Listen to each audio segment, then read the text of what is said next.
Deciding if, when, and how to report an issue to the relevant authorities can be a particularly nuanced and fact-specific matter. It's essential to know what steps are required before deciding on reporting, but also how to take those steps in a way that doesn't create additional risk for the business while still meeting all legal requirements. Now, there's no one-size-fits-all approach, but the issues will be more complex where there's both criminal and regulatory exposure, as the relevant authorities may have quite different expectations and requirements.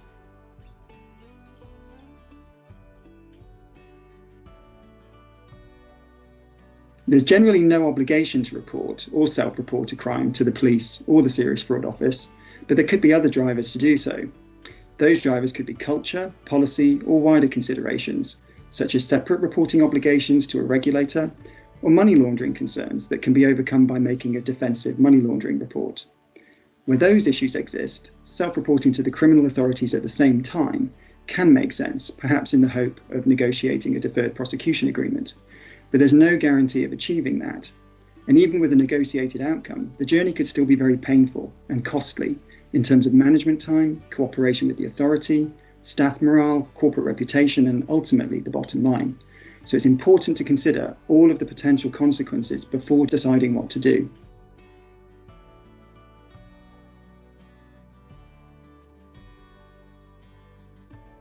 Life science companies like pharma companies, medical device diagnostics companies operate in a highly regulated environment with sector-specific statutory reporting obligations for adverse safety data, which is associated with their products. Now, strict timelines obviously apply for this, but depending on the sector, this encompasses potential or actual adverse events, reactions or incidents, preventive or corrective actions, or changes to the benefit risk profile of products. Sometimes the reportability of information isn't always clear, and companies may seek legal advice in relation to their reporting obligations in specific circumstances. However, in our experience, companies in this sector usually have very developed quality systems and procedures for identifying, evaluating, and reporting in line with applicable statutory reporting criteria and established medical dictionaries. And there's usually a good level of understanding about the importance and the urgency of reporting across all the functions within the organisation.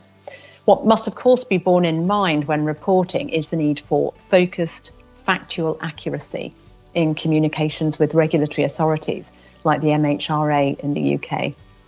The companies should also inform themselves, we think, about the transparency mechanisms in relation to reported data, regulatory filings, other prescribed product information, which apply in both current and developing legislation in this area. These legislative mechanisms can or will lead to reported data, filed documents, or other information about products becoming accessible more generally, and not just by health authorities, and companies should be aware of this. This may either be because of direct publication by health authorities or because they share information that they hold about products and their compliance with third parties, including where this is for use in either criminal or civil proceedings, as variously contemplated in the medical devices legislation in the EU and in the UK's Medicines and Medical Devices Bill.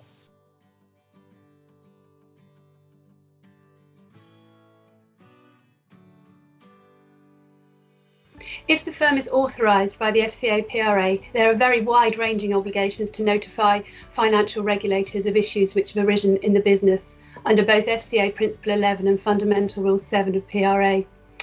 These require a firm to deal with its regulators in an open and cooperative way, and critically, to notify them of anything of which they might reasonably expect notice, whether that be a systems and controls failing, a matter causing customer detriment, a significant rule breach, a fraud, a criminal investigation, or an issue which could have a significant adverse impact on its reputation, amongst other things. It would also expect to be told if any other authority was investigating the firm. What's more, the firm's senior management also have personal obligations to notify the regulators under the senior manager conduct rules. The financial regulators rely on self-notification, and if firms and their managers don't get this right, they might be subject to enforcement action. We've got significant experience in helping firms make notifications and thereby help them mitigate the risk of regulatory action.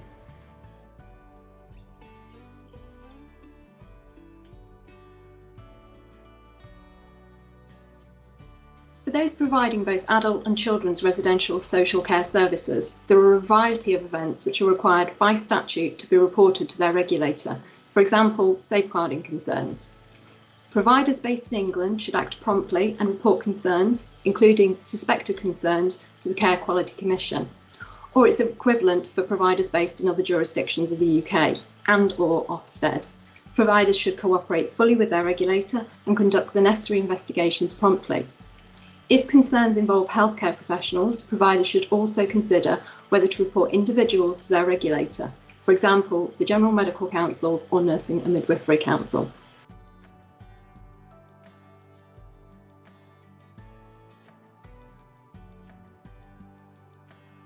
From a health and safety perspective, the first question that you need to consider is whether the incident is in fact reportable. This can be obvious, for example, following a fatal accident, but it might be more nuanced and a more complicated assessment might be required. For example, following somebody contracting COVID, and if you need to question whether the COVID was contracted at work. The HSE expectation is that you will report it promptly, which means immediately following a serious incident. Other timeframes might apply in other circumstances. Keep your report factual, keep it concise, and keep in mind that a regulatory investigation might follow. So do take legal advice before you start your internal investigation.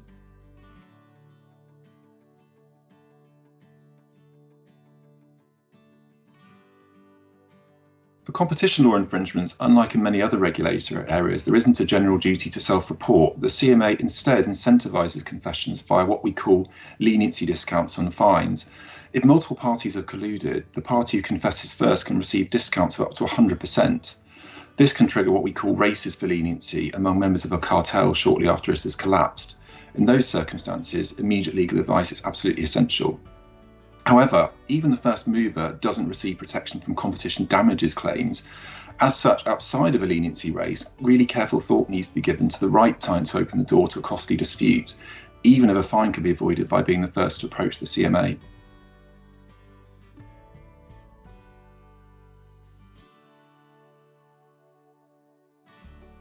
The Office of Financial Sanctions Implementation places significant value on voluntarily disclosing a breach of the financial sanctions regime.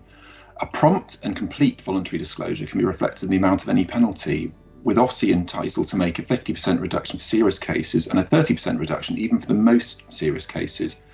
Now, there aren't any races for leniency. This means the mere fact that another party has already disclosed will not necessarily mean that later disclosures are of a lesser value. So on that basis, it's always worth assessing the value of making a report on its own merits.